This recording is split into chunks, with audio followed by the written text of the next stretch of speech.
Bonjour à tous, quelques remarques purement pratiques sur ces équivalents usuels euh, dont on vient de voir l'existence et de faire un peu l'inventaire, notamment sur euh, cette propriété de croissance comparée qui nous permet d'obtenir différents équivalents classiques en zéro. Donc je vous rappelle, ce que je vous disais, c'est que on utilise donc le résultat de croissance comparée habituel, c'est que f de x moins f de a sur x moins a, ça tend vers f' de a. Quand x tend vers a, je suppose que ma fonction est dérivable en a. Voilà, pas de problème au niveau des hypothèses.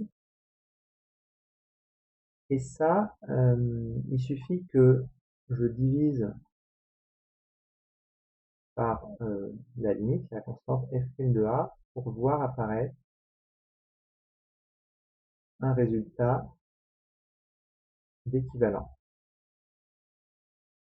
Je divise par f' de a, donc du coup cette chose-là tend vers 1, et ça veut dire que l'équivalent euh, pour f de x moins f de a, un équivalent, c'est f' de a fois x moins a. Voilà. Donc on dit quand x tend vers a.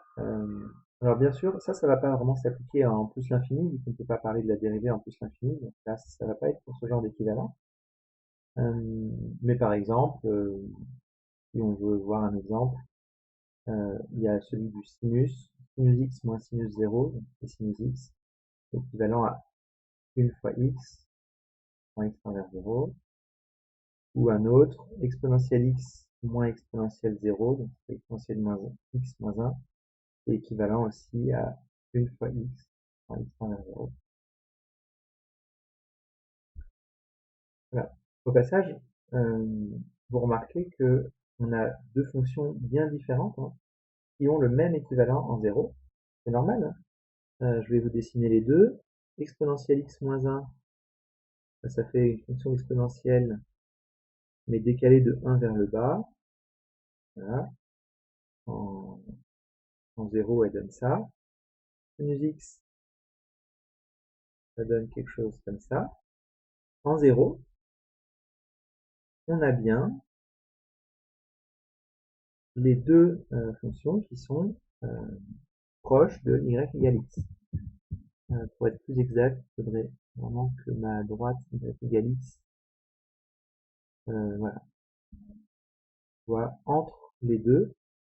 Si je devais zoomer, on a l'exponentielle qui est plutôt au-dessus, le sinus qui est plutôt en dessous, et y égale x qui est entre les deux. Donc exponentielle x moins 1 est au-dessus de x, sinus x est en dessous de x. On a déjà démontré ce genre d'inégalité. Voilà, donc e de x et sinus x, tous les deux équivalents à x au voisinage de 0. Donc c'est pas du tout étonnant d'avoir plusieurs fonctions éventuellement différentes, pardon, e de x moins 1, d'avoir plusieurs fonctions éventuellement différentes qui ont le même équivalent. Alors je vais enlever le dessin pour avoir un peu de place. J'ai deux remarques à vous faire à ce sujet-là. La première remarque, c'est que euh, cette chose-là, on en a déjà parlé. On en a déjà parlé quand on a traduit différemment les taux d'accroissement pour parler de dérivabilité avec un développement limité. Euh, donc ce que je vous ai dit à l'époque, c'est f de x moins f de a sur x moins a, c'est égal à f' de a plus une certaine fonction que j'ai appelée epsilon. Et qu'est-ce qu'elle a, cette fonction? C'est qu'elle tend vers 0 quand x tend vers a. Ça, c'est juste la définition de la limite. F de x moins f de a sur x moins a, ça tend vers f' de a. Ça veut dire que c'est égal à f' de a plus quelque chose qui tend vers 0 quand x tend vers a. Et en passant tout du même côté, enfin en passant le x moins a plutôt de l'autre côté, on a f de x moins f de a égale f' de a fois x moins a plus x moins a fois sur epsilon de x qui tend vers 0 je ne redis pas, qui tend vers 0 quand x tend vers 3. Et on l'a même écrit sous une forme légèrement différente, c'est f de x égale f de a plus f' de a fois x moins a plus x moins a fois epsilon de x.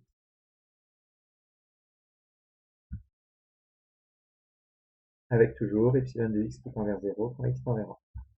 Donc ça, on avait donné ça comme étant ce qu'on appelle un développement limité de f à l'ordre 1. Et ce que ça signifie exactement la même chose que mon équivalent. Parce que x moins a fois quelque chose qui tend vers 0,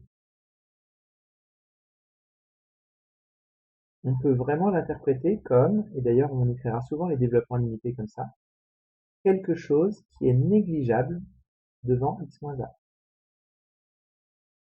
Effectivement, ce truc-là, ce que veut dire mon epsilon, là, c'est que si je divise par x moins a, ça fait un truc, epsilon, qui tend vers 0. Donc, une quantité qui, divisée par x moins a, tend vers 0, c'est une quantité qui est négligeable devant x moins a. Donc là, je suis juste en train de dire que f de x, allez, je repasse le f de a de l'autre côté, f de x moins f de a, c'est f' de a fois x moins a, plus quelque chose de négligeable par rapport à x moins a.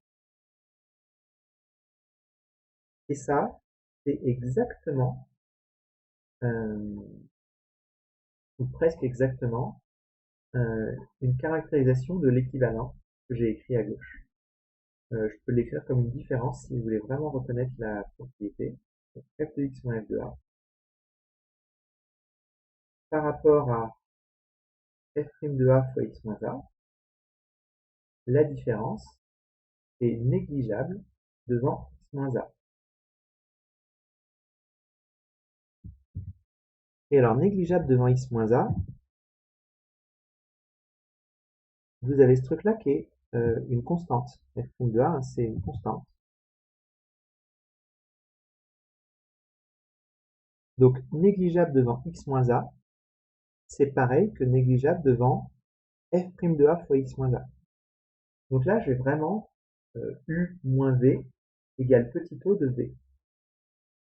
C'est-à-dire que ce petit o là, j'aurais aussi très bien pu dire que c'est un petit o de f' de a fois x moins a. On a déjà vu cette remarque. Petit o de truc, c'est pareil que petit o de 2 trucs. Ou petit o de 12 fois truc. Effectivement, quand je fais le quotient, c'est pas multiplié par 2 ou par 12 ou par 1 centième et qui va changer que la limite c'est 0. Donc là, en fait, j'ai vraiment mon développement limité qui s'interprète comme exactement la propriété d'équivalence que j'ai là. Voilà, donc en fait, c'est pas très nouveau. Il y a juste ce vocabulaire d'équivalence qui vous apporte quelque chose. Mais voilà, donc ça c'est la première chose que je voulais vous dire à ce sujet-là. C'est que en fait, quand on a écrit un développement limité, on a à peu près dit la même chose que notre équivalent là vient du taux d'accroissement. Il y a une deuxième chose que je dois vous dire, c'est pourquoi on écrit exponentielle x moins 1 ici, équivalent à x, et pourquoi on ne voudrait pas écrire par exemple que exponentielle x c'est 1 plus x, c'est équivalent par exemple à 1 plus x. Donc je vous laisse méditer à ça et je vous donne la réponse dans une deuxième partie de vidéo sur cette équivalence, ce taux d'accroissement et ses équivalents usuels.